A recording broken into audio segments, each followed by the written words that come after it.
Yes. Hello students. Welcome to Arthashastra Learning. అందరికీ నమస్కారం అండి. I hope everyone are doing great.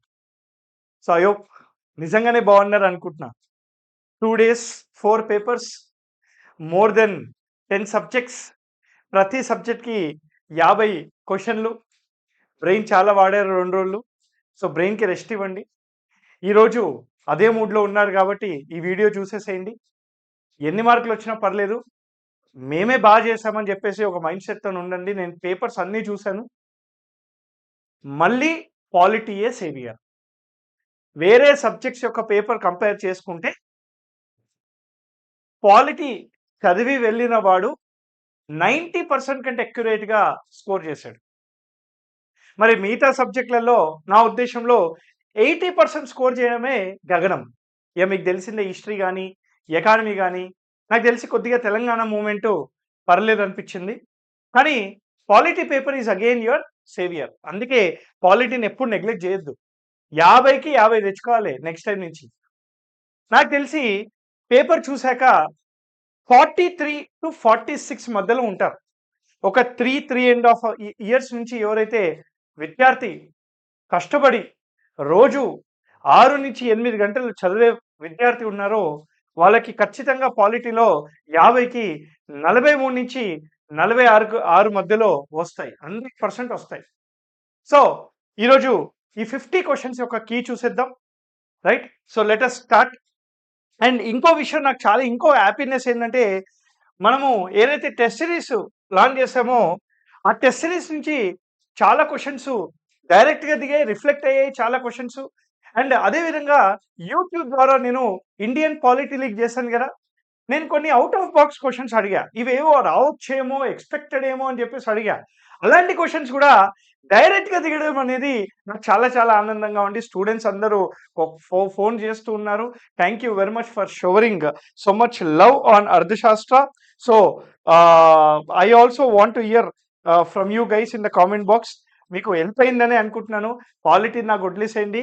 మీరు బేఫికర్‌గా వేరే సబ్జెక్ట్స్ మీరు ఓన్‌గా చేసుకోండి. పాలిటీ మాత్రం నాకు వదిలేసేయండి. ఫ్యూచర్‌లో అన్ని ఎగ్జామ్స్‌కి గురించి చెప్తున్నాను నేను. Polity I will take care. ఓకేనా? So let's go to the first question. 51st question అనుకుంటా. ఒకసారి చూడండి సార్. 51st question. క్వెషన్స్ చాలా ఫ్రేమ్ చేశాడు. బాగా ఫ్రేమ్ చేశాడు. ఈజీగానే ఉన్నాయి. అన్ని ఈజీ క్వెషన్సే ఉన్నాయి. కొన్ని తప్ప. ఓకేనా? చూడండి.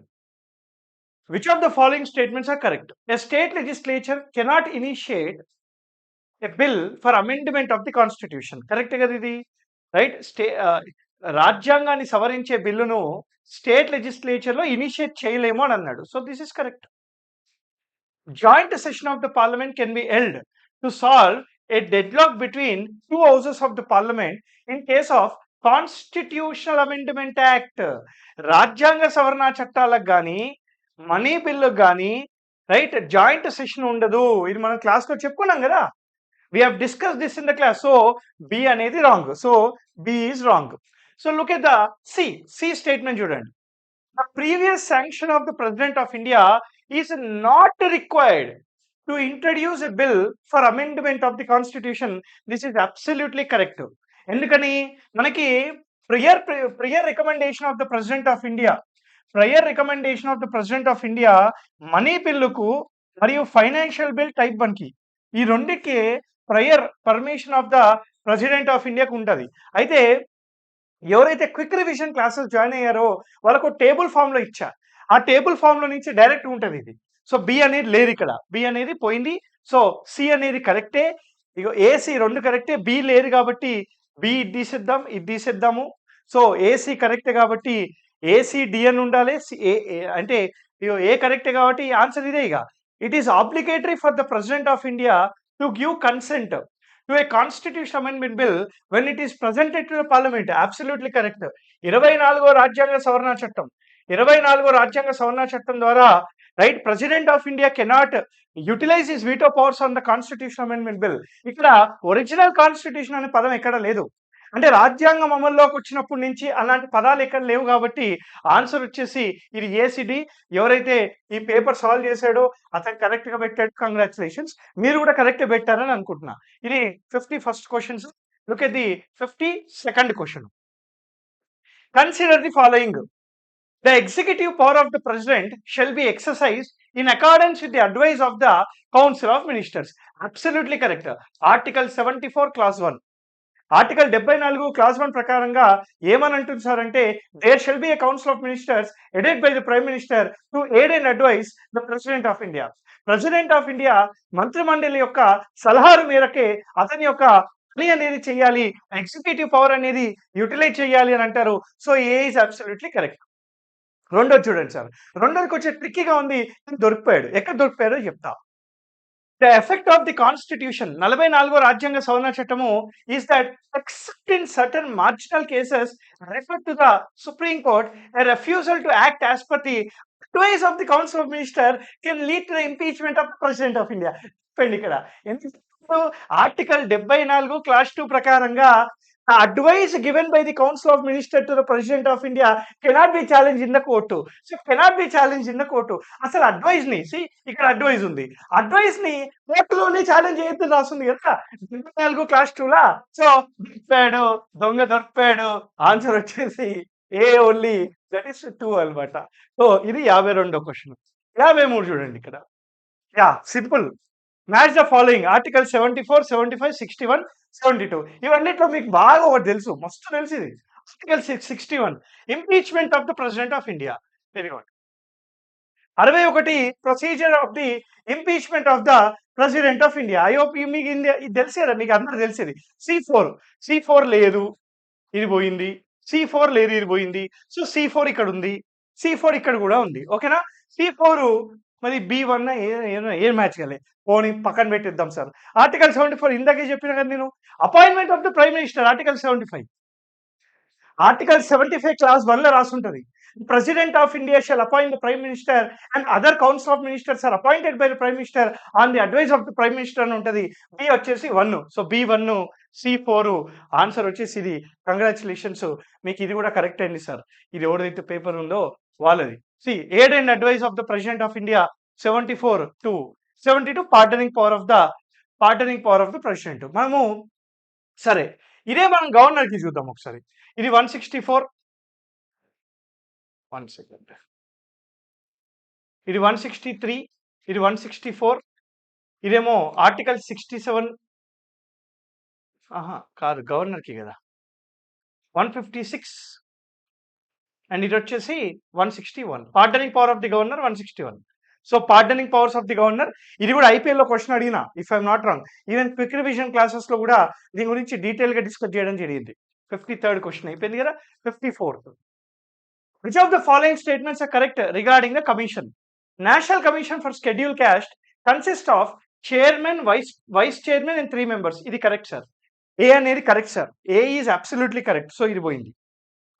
సో ఏ అనేది ఖచ్చితంగా ఉండాల్సిందే, రైటా. సో ఏ 100% ఉంటుంది. The national commission of scheduled tribes was established by amending article 338 of the Indian Constitution. రాగండి, అదే దాని గురించి చెప్తాను నేను. The national commission of backward classes consist of chairman, 3 vice chairmans and 5 members. ఇది కూడా కరెక్టే. AC 100% correct. ఇదిగోండి, ఏసీ ఉంది, ఏబిసి ఉంది. సార్ ఇది తప్పు కదా సార్, ఇది తప్పే కదా సార్ అని మీరు అనొచ్చు. National commission for ST was establish by amending 338 అన్నాడు. చూడండి జాగ్రత్తగా, ఇది కొంచెం ట్రిక్కీ. ఎందుకు ట్రిక్కీ చెప్తా. Article 338 national commission for SC, article 338A national commission for ST. అంటే ఆర్టికల్ 338 అమెండ్ చేసి 89వ రాజ్యాంగ సవరణ చట్టం ద్వారా దీంట్లో ఇంకో క్లాజ్ యాడ్ చేసి ఇది తీసుకొచ్చారు కదా, అంతేగా. అంటే ఆర్టికల్ 338 అమెండ్ చేసినట్టు కదా.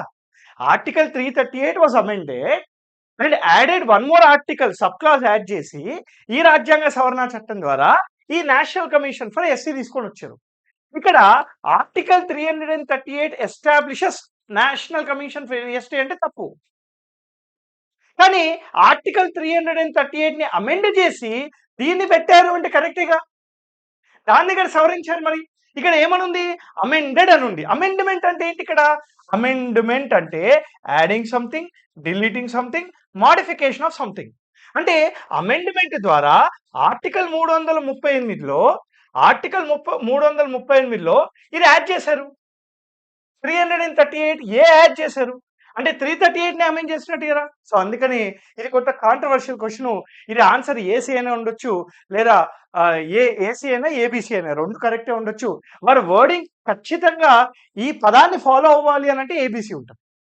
That is the meaning. ఇక మనకి టీజీపీఎస్సీ గురించి తెలిసిందే కదా. ఇదిగోండి, the appointment of the special officer of linguistic minority in India is done by, ఎన్నిసార్లు చెప్పినాను, ఆర్టికల్ 350B 7వ రాజ్యాంగ సవరణ చట్టము 1956 ద్వారా వచ్చింది. ఆర్టికల్ 29 డిస్కస్ చేసేటప్పుడు లింగ్విస్టిక్ మైనారిటీలు ఉంటారు. ఇండియాలో లింగ్విస్టిక్ మైనారిటీలను ప్రొటెక్ట్ చేయడానికి president of India right special linguistic ఆఫీసర్ని అపాయింట్ చేస్తాడు. సో ఆన్సర్ వచ్చేసి ఇక్కడ 1, president of India is correct answer. Very easy. Consider the following objectives of national mission for justice delivery and legal reforms 2011. ఇది కొంచెం miss చేస్తారు, so ఇది -1 వేసుకోండి. Right, 49 వస్తాయి. ఇది కొంచెం కష్టం. కానీ మీకు ట్రిక్ చెప్పిన, ఐపీఎల్ చేసేటప్పుడు, ఇండియన్ పాలిటీ లీగ్ చేసేటప్పుడు మీకు ఏం చెప్పినా, ఏదైనా క్వశ్చన్ మీకు తెలియకపోయినా, ఏదైనా క్వశ్చన్లో ఇది మనకు అసలు ఎక్కడ చూడలేదురా, ఏంద్రా ఇది అనుకున్నా, ఇప్పుడు ఏం చెప్పా, అన్ని కరెక్ట్ పెట్టేసి వచ్చేసేయండి. 90% కరెక్ట్, 90% ఆఫ్ ది టైమ్స్ అది కరెక్ట్ అవుతుందని చెప్పింది కదా, ఇక్కడ కూడా అంతే. సో అన్ని కరెక్ట్ పెట్టేసి వచ్చేయాల. Study and recommend increasing the strength of the judges of supreme court and certain high courts, correct అండి. Increasing access and reducing delays in the areas, enhancing accountability to structural change by setting performance standards and capacities, ఇది కూడా కరెక్టే. PIB press information బ్యూరోలో ఈ information ఉంటుంది మీకు దీని గురించి. So ఇది వచ్చేసి 2 అన్నమాట. So all ABC is correct. What are the roles and functions of left wing extremism division of the ministry of home affairs, government of India? ఇది ఎక్స్పెక్టెడ్. ఎందుకు ఎక్స్పెక్టెడ్ తెలుసా? Ministry of home affairs related గానే group 3లో కూడా question అడిగాడు. So అదే repeat చేశాడు మళ్ళా. అయితే ఇక్కడ పప్పులో కాలేస్తారు. సార్ మీరే చెప్పారు కదా, తెలియకపోతే అన్ని పెట్టేసి రమ్మని చెప్పి. అందుకే 90% ఆఫ్ ది టైమ్సే కరెక్ట్ అవుతాయి, 10% టైమ్స్ కరెక్ట్ కావు. ఇక్కడ కూడా నాకు తెలిసి అందరు ఏబిసి పెట్టొచ్చుంటారు, కానీ ఏబిసి అనేది తప్పు ఇక్కడ. ఎందుకో చెప్తానండి. The first one is absolutely correct. Capacity building of the states to combat left-wing extremism through schemes of the Ministry of Home Affairs, correct. Providing assistance to state governments for initiatives to combat left-wing extremism, Naxalite movement by funding ఇస్తారు ఇక్కడ. So AC అనేది absolutely correct అండి. రెండో చూడండి, deployment of army and air force అంట. Army ఇంకా air force ని Naxal affected areas లో ఎప్పుడైనా దించడం చూసారా మీరు? నేను ఏం దించుతారు అక్కడ? ఆర్మ్డ్ ఫోర్సెస్, సిఆర్పిఎఫ్ ని దించుతారు. బస్తార్ రీజియన్ కానీ, దంతేవాడ రీజియన్ కానీ, ఛత్తీస్గఢ్ రెడ్ కారిడార్, ఇది గుర్తుంది కదా, ఇది మంచి చేస్తాము. ఇదిగోండి ఈ region, this region of India is call red corridor region. ఈ ఏరియాలో ఎక్కువ సిఆర్పిఎఫ్ పథకాలు ఉంటాయి, పారామిలిటరీ ఫోర్స్ ఉంటుంది. So this is wrong. ఇది కొంచెం చదివామనుకోండి వచ్చేస్తుంది. అసలు లెఫ్ట్ వింగ్ ఎక్స్ట్రీమిజం అంటే ఏంటో తెలిస్తే సరిపోతుంది. ఈ ఆన్సర్ ఈజీగా చేయొచ్చు. సో ఆన్సర్ వచ్చేసి AC sir. So 4 is the correct answer.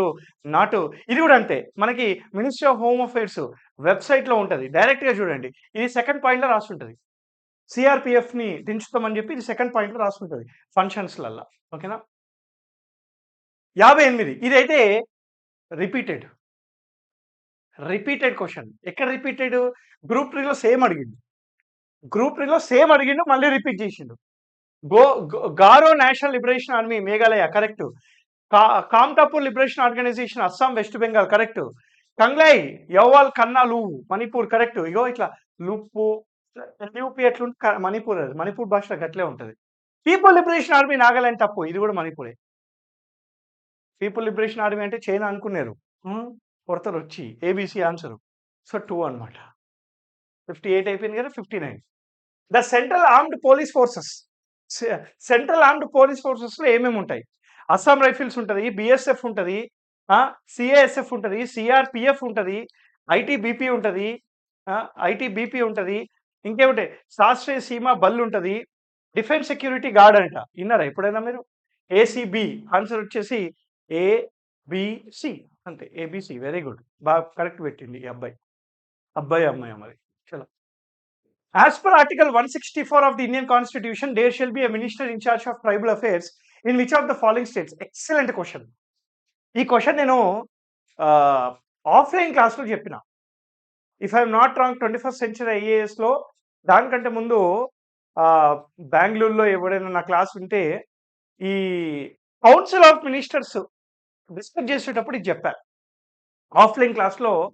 అసలు మినిస్ట్రీస్లలో finance ministry, tribal ministry, prime ministry ఈ 3 మినిస్టర్లు మాత్రమే మెన్షన్ చేస్తుంది రాజ్యాంగం మొత్తంలో అని చెప్పారు. సార్ ఫైనాన్స్ మినిస్ట్రీ అంటే 101వ రాజ్యాంగ సవరణ చట్టము జిఎస్టీ కౌన్సిల్లో మెన్షన్ చేస్తుంది. ప్రైమ్ మినిస్టర్ అంటే ఆర్టికల్ 74, 75లో మెన్షన్ చేస్తుంది.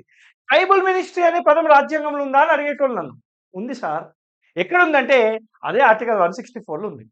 ఒడిషా, జార్ఖండ్, మధ్యప్రదేశ్, రైట్, ఛత్తీస్గఢ్ కూడా. ఒడిషా, జార్ఖండ్, మధ్యప్రదేశ్ అండ్ ఛత్తీస్గఢ్ ఈ 4 రాష్ట్రాలు ఆ ఆర్టికల్ 164లో రాసుంటాయి అన్నమాట. అది ఓకేనా. ఎవరైతే బ్యాక్వర్డ్ క్లాస్ మినిస్టర్ ఉంటాడో అతను ఇది కూడా చూసుకోవాలి అని చెప్పేసి ఆ వెల్ఫేర్ని, ట్రైబల్ వెల్ఫేర్ని కూడా చూసుకోవాలి అని ఉంటుంది అనమాట. That is meaning. 61st నేను రీసెంట్గా amendments 35 important amendments of the constitution చేశా. ఆ 35 ఇంపార్టెంట్ అమెండ్మెంట్స్ అనే ఒక వీడియో నుంచి 5 నుంచి 6 క్వశ్చన్లు వచ్చాయి డైరెక్ట్గా. ఇండైరెక్ట్గా డైరెక్ట్గా వచ్చినాయి. ఎలిమినేషన్ ప్రాసెస్ ద్వారా ఇంకో 1, 2 పెట్టొచ్చు మీరు. ద కాన్స్టిట్యూషన్ 103 103వ రాజ్యాంగ సవరణ చట్టం 2019 article 15 class 6, article 16 class 6, right, economically weaker section reservations.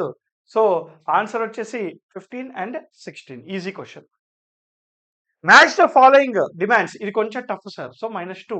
కొద్దిగా టఫే కొద్దిగానే. అదేమో అంత టఫ్ కాదు. బోడోల్యాండ్, అస్సాం ఇది తెలియదా? బోడోల్యాండ్, అస్సాం ఇది అందరికి తెలుసు కదా. D1 అని చెప్పేసి. సో ఇవి పోయినాయిగా. D1 ఇది పోయింది. సో D1 B3 కోసల రాజ్య Kerala, B3 Odisha, sorry Odisha. So ఇవి 2 వచ్చేసినాయి కదా. సి మారు ప్రదేశ్, తడోగు, రైట్. ఏవేవి ఉన్నాయి మనకి? రాజస్థాన్ ఉంది, కర్ణాటక ఉంది, ఇంకేమున్నాయి? అంతే. రాజస్థాన్, కేరళ ఉంది.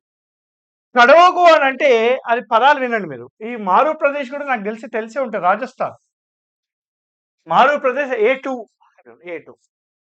మారు Pradesh is Rajasthan.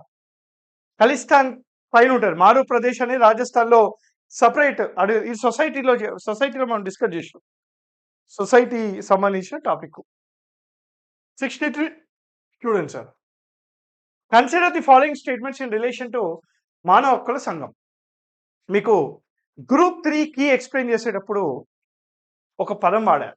National human rights commission గురించి లేకుండా పేపర్ ఉండదని చెప్పారు. ఉంది చూసారా, right. We expect questions, please follow. It was established in 1995. Absolutely wrong. He is wrong. 1993 October 1993 రోజు ఎస్టాబ్లిష్ అయింది. సో నా A is wrong. So A is wrong అయిపోయింది. ఆన్సర్ వచ్చింది BC. It was established under Protection of Human Rights Act 1993. It was established in conformity with Paris Principle. ఇది కూడా చెప్పినా నేను ఏదైనా ఐపీఎల్లోనో దేంట్లో చెప్పినట్టు గుర్తు. So absolutely correct. బి ఇంకా అదే గ్రూప్ 3 కీ అప్పుడే చెప్పిన. గ్రూప్ 3 కీ అప్పుడే ప్యారిస్ అగ్రిమెంట్ అని చెప్పేసి చెప్పడం జరిగింది. Yeah. Consider the following with respect to election commission of India. The Election Commission of India, after consent from the President, is empowered to determine the manner in which the Lok Sabha seats are allocated for each state అంట. అంత scene లేదు. Lok Sabha seats are allocated for each state as per Article 72 and Article 170 by Delimitation Commission. So Lok Sabha seats అనేవి delimitation commission ద్వారా చేస్తారు. So first one పోయింది. Election commission of India allocate symbols. RP act 1951 discuss చేసేటప్పుడు ఇది చెప్పడం జరిగింది. So answer వచ్చేసి B. Very good sir, బాగా పెట్టారు. B only. A is wrong. District judges are appointed by governor. ఎవరు అపాయింట్ చేస్తారు? ఇంకా గవర్నరే కదా. గవర్నర్ కాకుండా ఇంకెవరు ఉంటారు? గవర్నర్ అండర్ 226 అంటారు. 226 రిట్, హైకోర్టు రిట్. సో ఇప్పుడు చూడండి, మనము హైకోర్టు డిస్కస్ చేసేటప్పుడు ఒకటి చెప్తాను. మనకి supreme court article 124 to 147, high court article 214 to 231, subordinate code 233 to 237. ఇది ఎప్పుడు రాస్తూ ఉంటాం మనం క్లాస్లో, ఈ కోడ్స్ ఇట్లా అని చెప్పేసి గుర్తుందా? ఇప్పుడు దీంతో నేను కంపేర్ చేసుకోండి. 233 228. అసలు సబార్డినేట్ డిస్ట్రిక్ట్ జడ్జెస్ గురించి ఈ ఆర్టికల్ సంబంధం ఉందా? ఇది చూస్తే తెలిసిపోతుంది కదా. సో 233కి సంబంధం, 233కి సంబంధం. అంటే సబార్డినేట్ కోడ్స్ గురించి 233 నుంచి 37 వరకు రాసి ఉంటుంది. అదే అలానే గుర్తుపెట్టుకోవాలి మీరు కూడా. That is how you need to అంటే స్మార్ట్‌గా చేసుకోవాలా. ఓకేనా? 66th క్వెషన్ చూడండి. సార్, సార్ ఐపీఎల్ 10 అనుకుంటా. Indian polity league 10. మీకు చూపిస్తా. నేను కావాలని తీసిన. అందుకే లేట్ అయింది నేను కీ పెట్టడంలో. ఈ క్వెషన్ ఎక్స్‌పెక్టెడ్ అని చెప్పి మరి క్వెషన్ అడిగాం మిమ్మల్ని. ఎలక్టోరల్ రిఫార్మ్స్‌కి సంబంధించిన కమిటీస్ మీద క్రోనలాజికల్ ఆర్డర్ అడుగుతాడు అని చెప్పా. ఇగోండి నేను ఇది తీసిన, కావాలని తీసిన. ఇగోండి, I want you to see. Choose the correct match. Goswami committee on electoral reforms 1990, Vohra committee 1993, Indrajit Gupta committee, Jeevan Reddy committee అని ఎలక్టోరల్ రిఫార్మ్స్ మీద 4 కమిటీలు ఇచ్చి క్రోనలాజికల్ ఆర్డర్ ద్వారా పెట్టండి అంటే చూస్ ద మ్యాచ్ అని చెప్పి. అట్లనే కమిటీస్ ఆన్ ఎలక్టోరల్ రిఫార్మ్స్ అని Tarkunde committee, Jayaprakash Narayan committee, Goswami committee, Indrajit Gupta committee, law commission, national commission review, Venkatachaliah commission, ఇట్లా ఎలక్టోరల్ కమిషన్స్ మీద, ఎలక్టోరల్ రిఫార్మ్స్ మీద ఉన్న కమిషన్స్ అన్ని వాళ్ళ ఇయర్స్ తో సహా ఇది స్క్రీన్ షాట్ చేయండి సార్ అని చెప్పి. ఇది చూసారా, ఎక్స్పెక్టెడ్ అనే పదం కూడా రాశా అక్కడ. ఎందుకు అనంటే మనకి సిలబస్ లో ఉందండి, ఎలక్టోరల్ రిఫార్మ్స్ మీద అనే సపరేట్ చాప్టర్ ఉన్నప్పుడు క్వశ్చన్ వస్తుంది, గెస్ చేయాలి మనము, తప్పదు. So I'm very proud now, feeling very proud. So Dinesh Goswami committee, Tarkunde committee, Vohra committee, Indrajit Gupta committee, Tarkunde committee starting sir. ఇది ఒకటి వచ్చినా చాలు, తార్కుండే కమిటీ అయిపోయింది, ఆన్సర్ అయిపోయింది అన్న. CABD, Indrajit Gupta committee last. So CABD అనేది కరెక్ట్ స్టేట్మెంట్. ఇదిగోండి.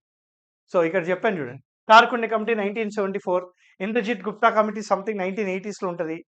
అలానే ఇంకేమున్నాయి, ఓరా కమిటీ 1993 ఉంటుంది, సారీ 2004 ఉంటుంది, 2004 అనుకుంటా, రైట్ అది. సో చాలా important, we can guess the questions. మా ఇంట్యూషన్ అట్లుంటుంది. We spend time, we do research and we provide you classes. ఊరికే ఎలా పడితే అలా డైరెక్ట్గా క్లాస్ చెప్పాలి పోవాలి అని ఉండదు మనకి. నాకైతే అసలుకే ఉండదు. I think almost all the faculties ఎవరైతే ఉన్నారో నిజంగా స్టూడెంట్స్కి న్యాయం చేద్దామని ఉన్నారో వాళ్ళందరూ ఇట్లనే ఆలోచిస్తారు, right? we do research on the questions and we provide you the questions. Okay, please respect that. ఇంకో క్వశ్చన్ చూడండి, ఇది కూడా అడిగా. అదే ఐపీఎల్ 10లో, అదే ఐపీఎల్ 10 ఇండియన్ పాలిటీ లీగ్ 10 అనేది ఆ రోజు నేను పదం వాడా, ఈ సెషన్ మొత్తం ఎలక్షన్స్ గురించి అని చెప్పిన. 2 క్వశ్చన్లు వచ్చినాయి, 10 క్వశ్చన్లు అడుగుతుంది అలా. EVMs first convinced in 1977.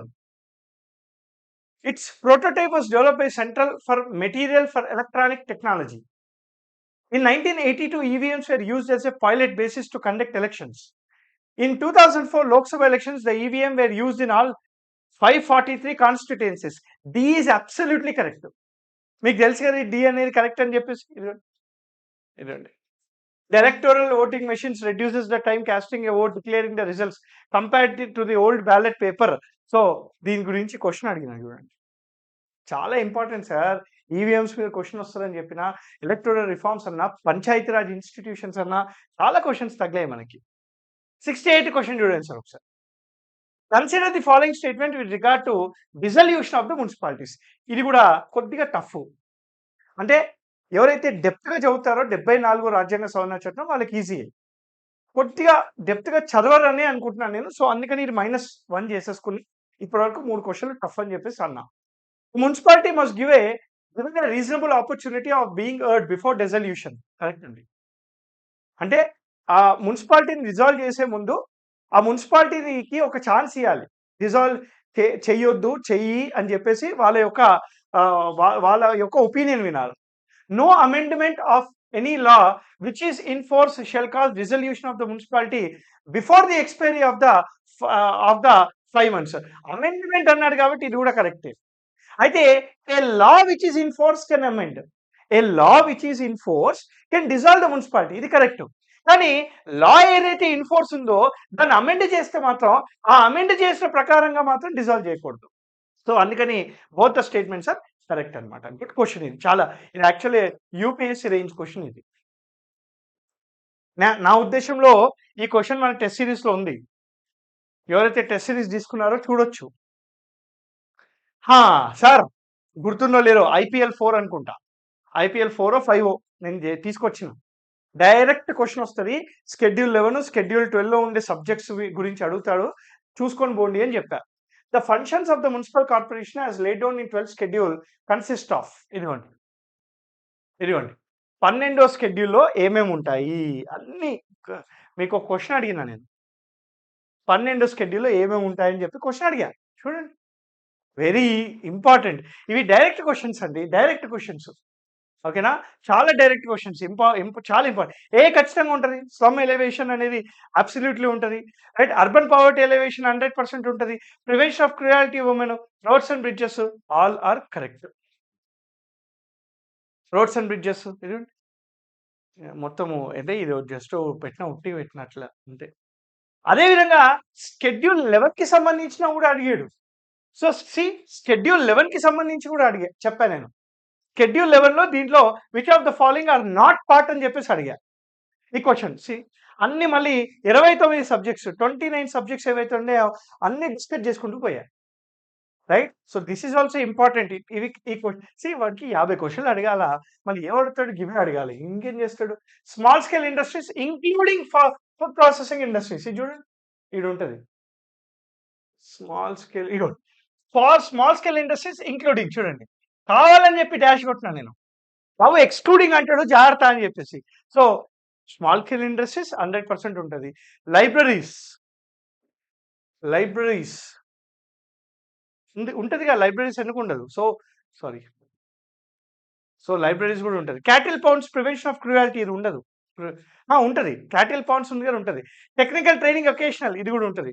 Animal husbandry, dairying and poultry all ABCD. కానీ ఈజీగా ఇచ్చాడు. అన్ని ఇచ్చేసాడు.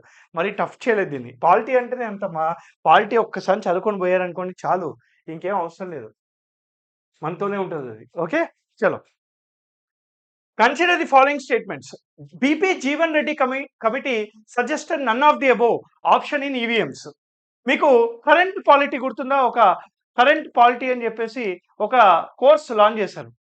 దానిలో 1 నేషన్ 1 ఎలక్షన్స్.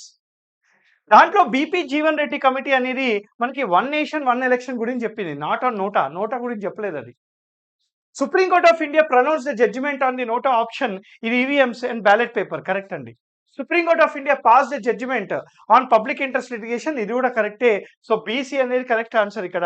సో ఆన్సర్ వచ్చేసి బి. ఇంకా first one it's on 1 nation 1 election related గా ఉన్న బీపీ జీవన్ రెడ్డి కమిషన్ 1999 అనుకుంటా.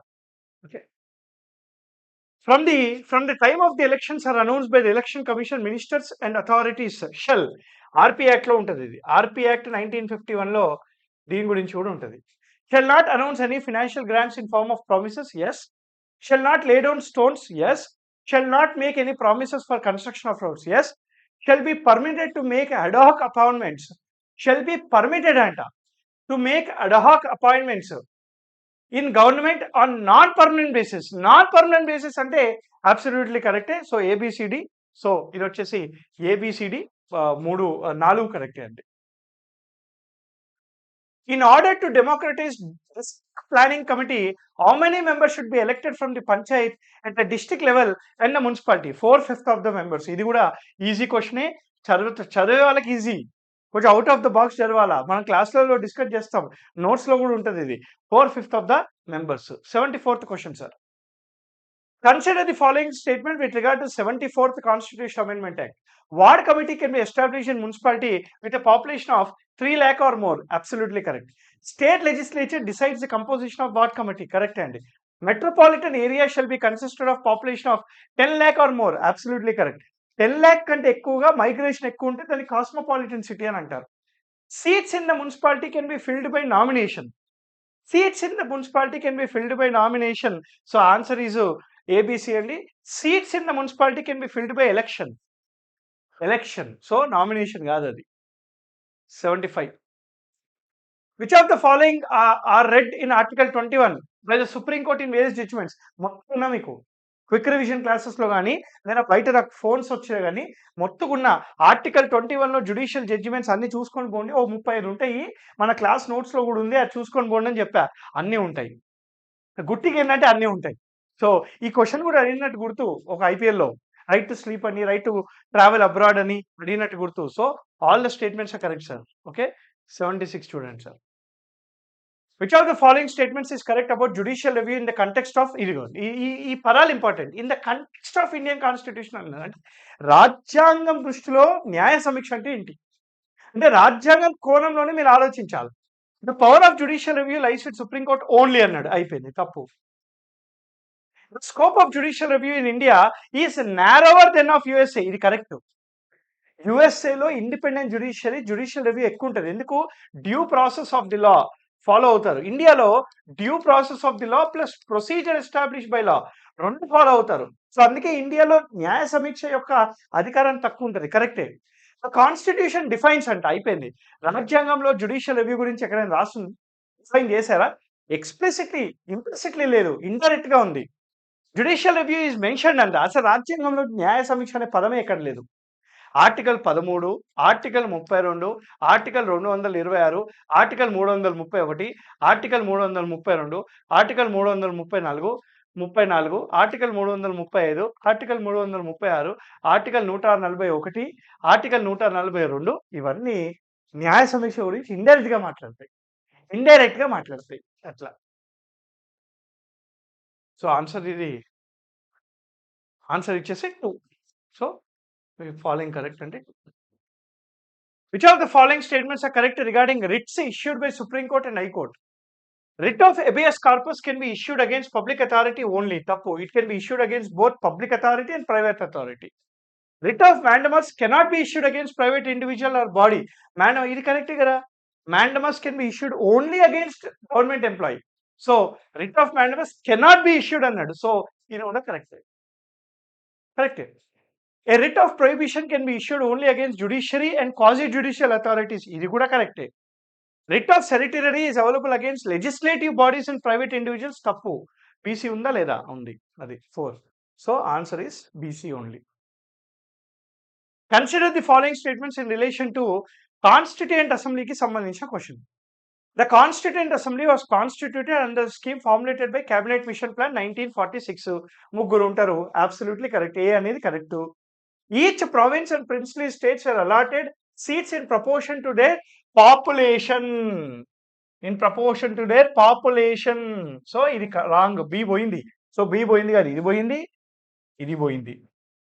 Seats allocated to each British province were to be decided among 3 principals. Most 6 and general. ఇది కూడా కరెక్టే. సో A C అన్నమాట. So answer is 3 అండి. Answer వచ్చేసి ఇక్కడ 3 అన్నమాట. Which of the following are the main features of the Government of India Act 1935? ఇది first IPL లో అడిగా. IPL 1. Indian Polity League 1. I remember this. Federation and provincial autonomy. Correct.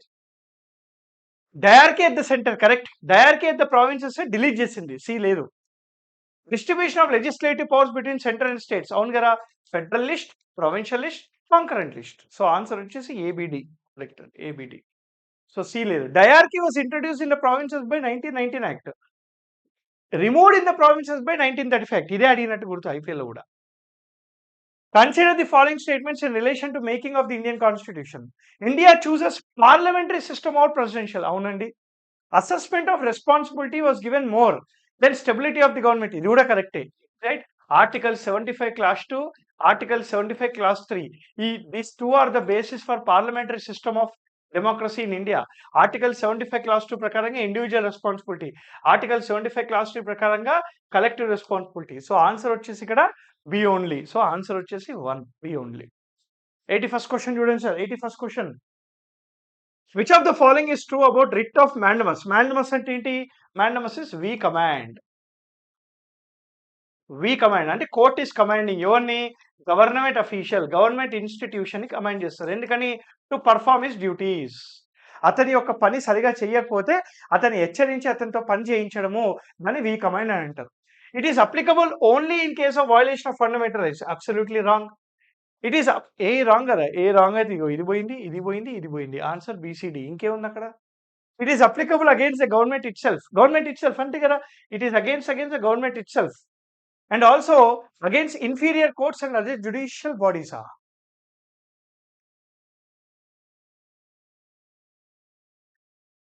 Judicial bodies. Okay. It is also to direct a government official not to enforce a law which is unconstitutional. C correct andi. C is correct. It is also to enforce the performance of statutory duty in case. అవును ఇది కూడా కరెక్టే. C ఇంకా D is absolutely correct sir. So CD. So ఇక్కడ best answer choose చేసుకోవాలి కాబట్టి 4A. కానీ ఇది డౌట్ నాకు. అగైన్స్ ఇన్ఫీరియర్ కోర్ట్స్ ఇది డౌట్. ఇక్కడ వరకు కరెక్టే. ఈ పదం ఒక డౌట్, అది చూసుకోవాలి. But first one is absolutely wrong. Only అన్నాడు ఫస్ట్, దానికి రాంగ్. ఫండమెంటల్ రైట్స్ ఎన్ఫోర్స్మెంట్ అన్నాడు, అది రాంగ్. సో ఏ లేదు కాబట్టి బీసీడీఏ. సో అలా చూసుకుంటే బీసీడీఏ కరెక్ట్ అవుతుంది. So 81st 4. Arrange the following cases related to basic structure doctrine in the chronological order. ఇది కూడా చెప్పినా మీకు, right. Golaknath case 1967, Kesavananda Bharati case 1973, Minerva Mills case 1980, Champakam Dorairajan case 1951. So first D వస్తుంది, అయిపోయింది. డి తర్వాత ఏ, అంతే కదా. డి తర్వాత ఏ తర్వాత బి అయిపోయింది, రైట్. అది కేశవానంద భారతి కేసు అనేది లాస్ట్ అనమాట. So this is the correct statement. 83rd question sir. Quick revision classes ఎవరైతే అటెండ్ అయ్యారో లేదా ఫుల్ కోర్స్ ఎవరైతే తీసుకున్నారో వాళ్ళకు కూడా ఈ క్వశ్చన్ ఆన్సర్ చేసేస్తారు. I'm only stressing about quick revision classes. ఎందుకు అని అంటే అది ఆల్మోస్ట్ 30 hours చెప్పుకున్నాం కదా, మరి 30 గంటల్లో చెప్పుకున్నాం సార్, వచ్చినాయా లేదా అని చెప్పేసి మీరు అనుకుంటారు. అందుకని చెప్పేసి అదే వాడుతున్నా. కానీ ఫుల్ కోర్స్లో కూడా ఇది డిస్కస్ చేసాం, చాలా ఇంపార్టెంట్ అని కూడా చెప్పాను మీకు. Advisory committee on fundamental rights, union constitution committee, Jawaharlal Nehru. So B వచ్చేసి 1, B1 అయిపోయింది. డ్రాఫ్టింగ్ కమిటీ మీకు తెలుసు కదా, doctor BR Ambedkar. So D3, B1 అయిపోయింది. ఇంకేముంది, అన్ని చూడద్దు ఇక, అయిపోయింది ఇక. ఎందుకు చూసి ఏం చేస్తాం. వీటిలో ఏది కరెక్ట్ స్టేట్మెంట్? ఆర్టికల్ 17 అన్టచబిలిటీని ప్రొహిబిట్ చేయాలి. In case of violation of article 17 A private individual can be initiated against. Absolutely correct. ఎట్లా? సివిల్ రైట్స్ ప్రొటెక్షన్ యాక్ట్ 1955 ప్రకారంగా ఎవరైనా అన్టచబిలిటీని ఫాలో అయినా లేదా అన్టచబిలిటీని ప్రీచ్ చేసినా అతని మీద యాక్షన్ తీసుకోవచ్చు అనేది ఉంటుంది. So answer is both the statements are correct అండి. Arrange the following fundamental rights in order of their correct sequence they appear in the constitution. Same ఇలాంటి టైప్ క్వశ్చన్ నేను అడిగా, కానీ ఇది అడగలేదు. అంటే కొన్ని సబ్జెక్ట్స్ ఇచ్చి రాజ్యాంగంలో వీళ్ళ ఆర్టికల్ ప్రకారంగా క్రోనలాజికల్ ఆర్డర్లో పెట్టండి అని అడిగా. మీకు గుర్తుందో లేదో ఎవరైతే చూస్తున్నారో. Right to constitution remedies article 32, right to freedom 19 to 22, cultural education rights 29, 30, freedom of religion 25 to 28, equality 14 to 18.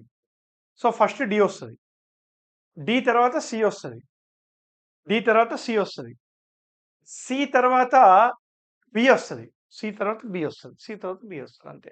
Simple question కదా, సింపుల్ ఇది. 3 క్వశ్చన్లు తప్పు, అంటే 3 క్వశ్చన్లు టఫ్ అనుకున్నాం ఇప్పటి వరకు, only 3. Which of the following provisions of the constitution provide settlement of international disputes? See ఇక్కడ మీరు గెస్ట్ చేయొచ్చు. See provisions of settlement of international disputes అన్నారు. ఆర్టికల్ 54 ప్రెసిడెంట్ ఆఫ్ ఇండియాకి రిలేటెడ్, సో ఇది కాదు. ఆర్టికల్ 52 ప్రెసిడెంట్ ఆఫ్ ఇండియాకి related, ఇది కూడా కాదు. సో ఇది పోయింది. ఆర్టికల్ 49 గుర్తుందా మీకు? Protection of monuments and places of public importance, so ఇది కూడా కాదు. So article 51D. Article 51D గుర్తుంది కదా, the international relations amity. So అవన్నీ చేయాలి. ఆర్టికల్ 51, ఆర్టికల్ 51 ఇంకో డి కూడా ఉంటుంది. It is a duty when called upon to do so, అంటే ఎప్పుడైనా దేశానికి నీ అవసరం వచ్చినప్పుడు నువ్వు ముందుండి దేశం యొక్క రక్షణ చేయాలి అంటది. ఇది ప్రాథమిక బాధ్యత. ఇది స్మాల్ డి, ఇది క్యాపిటల్ డి. అందుకే స్మాల్ డి, క్యాపిటల్ డీలు చెప్తుంటా క్లాస్‌లో నేను. ఇట్లా కన్‌ఫ్యూజ్ అవ్వొద్దని చెప్పి. ఆర్టికల్ 39 క్యాపిటల్ ఏ అంటే NALSA equal justice and free legal aid. Article 39 small A ఉంటది. స్టేట్ షాల్ ప్రొవైడ్ లైవ్లీహుడ్ అని అంటది. సో 2 వేరే వేరే. అందుకనే జాగ్రత్తగా ఉండాలి మనం. So answer is 51 capital D. Which of the following statements are correct with respect to fundamental rights? They are absolute in nature anta. Tappu. ఏ పోయింది. They are justifiable in nature. Correct. They meant to promote political democracy. Correct. They are taken from US Constitution. USA. ఇది అందరికి తెలుసు. D అనేది wrong అని చెప్పి. So D పోయింది అందరికి తెలుసు. సో ఆన్సర్ వచ్చేసి బీసీ. ఆన్సర్ వచ్చి చూడండి బీసీ. మీరు ప్రమోట్ పొలిటికల్ డెమోక్రసీ అని తెలియకపోతే బి ఓన్లీ అని పెట్టొస్తారు. అండ్ చాలా మంది ఫండమెంటల్ రైట్స్ అబ్సల్యూట్ అనుకుంటారు. కాదు. అది ఖచ్చితంగా వచ్చే హక్కులు కాదు. ఆంక్షలతో కూడిన వచ్చిన హక్కులు. ఆంక్షలు ఉంటాయి కాబట్టి అవి అబ్సల్యూట్ కాదు. 88 వీటిలో ఇంపీచ్‌మెంట్ ఆఫ్ ద ప్రెసిడెంట్ గురించి ఏది correct? The president of India can be impeached on the ground for violation of the constitution. Correct అండి. The meaning of the violation of the constitution is explained in article 61 clause 2. ఇది తప్పు. ఎందుకో చెప్తా. రాజ్యాంగ ఉల్లంఘన వల్ల ప్రెసిడెంట్ ఆఫ్ ఇండియాని తీసేస్తారని article 61లో రాస్తుంది. కానీ రాజ్యాంగ ఉల్లంఘన అంటే ఏంటి అనేది ఎక్స్‌ప్లెయిన్ చేయలేదు రాజ్యాంగం. ఇంకొక ఎగ్జాంపుల్, అన్‌టచబిలిటీ అనే పదం రాజ్యాంగంలో రాసుంది. కానీ అన్‌టచబిలిటీ అంటే మీనింగ్ ఏంటో రాజ్యాంగం ఎక్స్‌ప్లెయిన్ చేయలేదు. సో బి అనేది ఇక్కడ తప్పు. బి ఈజ్ అబ్సల్యూట్‌లీ రాంగ్ ఇక్కడ. The impeachment of the president is quasi judicial process. ఇది కూడా కరెక్ట్ అండి. సో ఏసీ క్వాజీ జ్యుడిషియల్ కదా. ఎందుకు క్వాజీ జ్యుడిషియల్ అంటే legislative plus judicial procedure. Parliament, legislature, removal judiciary. Remove చేస్తుంది కాబట్టి జ్యుడిషియరీ ప్రాసెస్. సో అందుకని క్వాజీ జ్యుడిషియల్ ప్రొసీజర్ అంటాం. పార్లమెంట్లో కదా ఇంపీచ్‌మెంట్ చేసి రిమూవ్ చేస్తారు. సో ఏసీ ఇది గుర్తుపెట్టుకోండి మీరు. Meaning of the violation of the constitution explain చేయలేదు. పదం మాత్రమే ఉంది అనేది ఇక్కడ మీరు గుర్తుపెట్టుకోవాలి. ఓకేనా. ఈయన ఆర్టికల్ నెంబర్ ఇచ్చింది కదా అని చెప్పి మోసపోయారు. అట్లా. Which of the following are the discretionary powers of the governor of the state. నేను ఒక వీడియోలో పెట్టిన ఇది చూడండి. వాట్ ఆర్ ద చూడండి discretionary powers of the president in governor. మనకి అర్థశాస్త్ర యూట్యూబ్లో what are the discretionary powers అని చెప్పేసి ఇగో 13.42 మినిట్సే 4 నిమిషాల వీడియో. ఒక్కసారి చూసిపోతే ఒక మార్క్ వస్తుంది మీకు. ఇక మీరు ఆ తప్పులు చేయొద్దు మీరు. Reservation of a bill for consideration of the president. Recommendation for the imposition of the president rule. అచ్చా రికమెండేషన్. సో కరెక్టే. రికమెండేషన్ కరెక్టే. Appointment of chief secretary of the state కాదండి. Seeking information from the chief minister regarding administrative and legislative matters. C అయితే కాదండి. C అయితే కాదు. C పోయింది. So C కాదు. ABD. Answer is A, B and D. C అయితే కాదు. So C is absolutely wrong. Recommending స్టేట్లో పరిస్థితి బాలేదు అని ప్రెసిడెంట్ ఆఫ్ ఇండియాకు ఇక్కడ స్టేట్ ఎమర్జెన్సీ పెట్టు అని ఒక లేఖ రాయొచ్చు కదా. దానికి సీఎం అడిగి రాస్తారా? సీఎం అడిగి రాస్తే సీఎం ఏమంటాడు? రాయకని అంటాడు. డిస్క్రిషనరీ పవర్ అవుతుంది. సో ఇది కరెక్టే, ఇది కరెక్టే, ఇది కరెక్టే. That is the thing. ఓకేనా. చలో 90 sir. Arrange the following developments related to state relation in chronological order. So Raj Mannar commission, justice Punchhi, Madan Mohan Punchhi commission 2007. ఇది 1967. 2007 వెస్ట్ బెంగాల్. ఇది కూడా అంతే నాకు తెలిసి. ఇది కూడా 1970s ఉంటుంది. వెస్ట్ బెంగాల్ మెమోరాండం ఇది కూడా అంతే. సో క్వశ్చన్ ఆన్సర్ వస్తుందేమో చూద్దాం. నాకు తెలిసి justice Punchhi commission last. D అనేది లాస్ట్. రాజ్ మన్నార్ కరెక్టే. Raj Mannar committee 1967.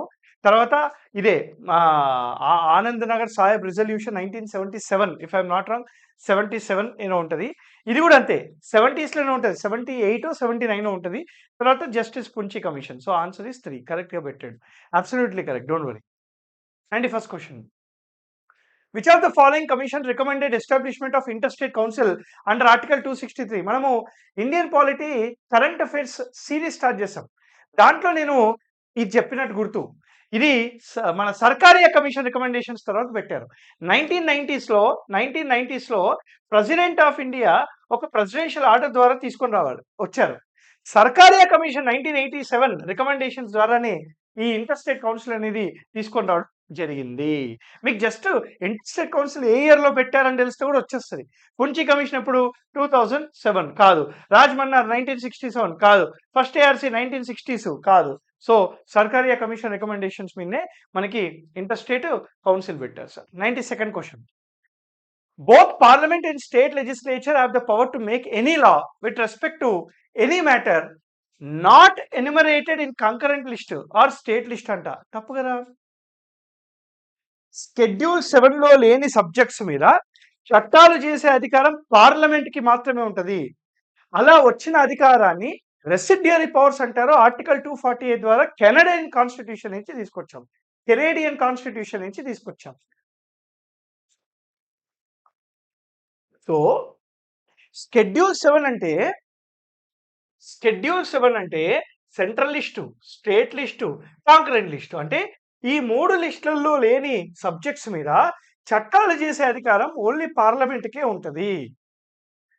State legislature has the power to make law on the subject mention in concurrent list. కరెక్టే. సో కంకరెంట్ లిస్ట్ లో స్టేట్ లెజిస్లేచర్ కూడా చట్టాలు చేసే అధికారం ఉంటుంది. So first one wrong. Answer వచ్చేసి A, sorry 1B only. 93rd sir, article 245 మీకు ఐపీఎల్లో కూడా చెప్పింది ఇది. అండ్ అదే కాకుండా సెంటర్ స్టేట్ రిలేషన్స్ మీద ఒక స్పెషల్ సెషన్ తీసుకున్న క్విక్ రివిజన్ క్లాస్లో అక్కడ కూడా చెప్పా. Article 245 talks about doctrine of territorial jurisdiction, doctrine of extra territorial jurisdiction. Parliament possesses the power of extraterritorial jurisdiction. Correct. The state can have power to affect persons or property outside its borders, and this power can be claimed by state legislature. Anta ledu. So answer vachesi A only. Correct, better. Yoro very good amma. 2A only. 94th question sir. వీటిలో ఏది correct statement? The Union of India cannot be said to be result of, cannot be said, very good, result of agreement between states which can be broken. So ఇది correct అండి. Can అంటే ఇది తప్పు అవుతుండే.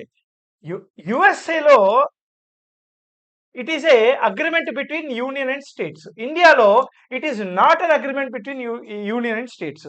So ఇది కరెక్టే. neither before nor under the act of 1935 were the provinces in India in any sense sovereign, all powers were unitary. Correct. The government of India in 1935 has laid down the basis for Indian federation. Absolutely correct. So answer vachesi both A and B, right? Never given, promised ga never given.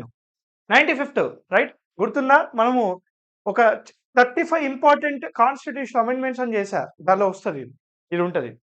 ఇప్పటి వరకు 3 question అంటే మన classes ఎవరైతే follow అయ్యారో ఓ 3 క్వశ్చన్లకి problem అవుతుంది. అంటే 47 ఖచ్చితంగా పెట్టొస్తారు. ఇప్పుడు వరకు అయితే చూద్దాం. 1వ రాజ్యాంగ సవరణ చట్టము, 9వ రాజ్యాంగ సవరణ చట్టము, 52వ రాజ్యాంగ సవరణ చట్టము, 101వ రాజ్యాంగ సవరణ చట్టము. 52వ రాజ్యాంగ సవరణ చట్టము anti defection law, political defections. 101వ రాజ్యాంగ సవరణ చట్టము జిఎస్టి, D3. ఇక వేరే చూద్దాం. అవన్నీ వచ్చినా కూడా ఇట్లా ఏమైనా వస్తే సరిపోతుంది. సి వచ్చేసి 5. C5 కాదు, C5 కాదు, అయిపోయిందిగా. అది ఒక్కటి వచ్చినా 52వ రాజ్యాంగ సవరణ చట్టం Rajiv Gandhi government anti defection law గురించి తీసుకొచ్చారు. సో ఇప్పుడు మనం క్రాస్ చెక్ చేసుకోవాలా. సో డి వచ్చేసి 3. గూడ్స్ అండ్ సర్వీస్ ట్యాక్స్ కరెక్టే. B1 9th amendment act settlement boundaries between India and Pakistan కరెక్టే. 1వ రాజ్యాంగ సవరణ చట్టము right, territories acquiring and transferring certain territories between, అదే మనకి గుర్తుందా పేరు బారి కేసు అనే దాని ముందే 1వ రాజ్యాంగ సవరణ చట్టంలో ఇది వచ్చింది అనమాట. సో అన్ని కరెక్టే. ఇది 4th A4 B1 C5 D3. 96 sir. Arrange a constitutional amendments related to following subjects in chronological order. Reducing the age of the voting from 21 to 18. 1989. 61వ రాజ్యాంగ సవరణ చట్టము 1989. Women reservation in Lok Sabha assembly 2024 23 2024 తీసుకోండి. 106వ రాజ్యాంగ సవరణ చట్టం, 106వ రాజ్యాంగ సవరణ చట్టం. 9వ schedule, 9th schedule, first constitution amendment act 1951. Economically weaker section reservation 101వ రాజ్యాంగ సవరణ చట్టము 2017. అవునా 2019. రైట్ టు కోఆపరేటివ్ సొసైటీస్ 97వ రాజ్యాంగ సవరణ చట్టము 2011. ఓకే. క్రొనాలజికల్ ఆర్డర్ అంటే ఫస్ట్ సి రావాలా. సో ఫస్ట్ సి రావాలంటే ఇది ఒకటే. సి 1951 తర్వాత నెక్స్ట్ ఏముంది సార్? 1951 తర్వాత 1989 సి తర్వాత ఏ రావాలా? అయిపోయింది. సి తర్వాత ఏ, తర్వాత ఈ అంట. అంతేగా 2011, 2011 తర్వాత 2019 తర్వాత 2024 आ गया. Very easy sir. Right? You have to be very smart and firm. నేర్చుకుంది కొంతైనా 100% నేర్చుకొని పోవాలా. 100% పెట్టొస్తారు. So that should be the way. అంటే నేను జస్ట్ ఒక రఫ్ ఫిగర్ ఇస్తున్నా. నన్ను మళ్ళీ ఇట్లనే ఉంటాను అనొద్దు. నా అనాలిసిస్ చెప్తున్నా. అంటే నేను పేపర్ చూసాను. చాలా మందితోని డిస్కస్ చేసిన. చాలా మందితోని డిస్కస్ చేశాక పేపర్ 1లో గుడ్ మార్క్స్ 90 వస్తే గుడ్ మార్క్స్. పేపర్ 2లో 110 వస్తే వెరీ గుడ్ మార్క్స్. పేపర్ 3 వచ్చేసి మీ ఎకానమీ దంచాడు కదా! 80 to 85 good marks. Paper 4 sorry. Paper 4 బాగా చదువుకున్నోడు తెలంగాణ మూవ్‌మెంట్‌లో 110 పెట్టొస్తాడు ఈజీగా. అంటే చదువుకున్నోడు. మళ్ళీ చెప్తున్నా. రైట్? నాకు తెలిసి ఇదొస్తే సేఫ్ అనుకుంటున్నా నేను. ఎంతనో మనకు తెలవదు. 200, 200, 280, 390.